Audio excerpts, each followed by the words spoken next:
ጸሎተ ሐሙስ ክርስቶስ አምላካችን ራሱን ዝቅ አድርጎ የሐዋርያትን እግር ያጠበበት ቀን ነው። በሕማማት ውስጥ ያለው ይህ ሐሙስ በተለያዩ ስያሜዎች ይጠራል። አንደኛ ጸሎተ ሐሙስ ይባላል። ምክንያቱም ጌታ ኅብስትን በባረከ ጊዜ ስለ ጸለየና ከመያዙ አስቀድሞ በጌቴሴማኒ ደቀ መዛሙርቱ ተኝተው እርሱ ግን ተንበርክኮ አባት ሆይ ብትወድስ ይህች ጽዋ ከኔ ትለፍ እያለ በሰው ልጆች በአዳም ልጆች ተተክቶ ጸልዮልናል። ሁለተኛው ትእዛዘ ሐሙስ ይባላል። ምክንያቱም ከዕጽበተ እግር በኋላ ጌታ እናንተ እንዲያድርጉ ብሎ አዟቸዋልና። ከዚያም ቀጥሎ በጌቴሴማኒ ጌታ ወደ ፈተና እንዳትገቡ ትጉና ጸልዩ ብሎም አዟቸዋል።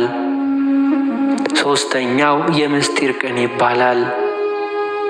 ሥርዓተ ቁርባንን ከሠራ በኋላ ከመዝ ግበሩ ተስካሬ ብሎ አዟልና በዚህ ዕለት የተሰጡት ሌሎችም ትእዛዛትን ለማስታወስ ነው።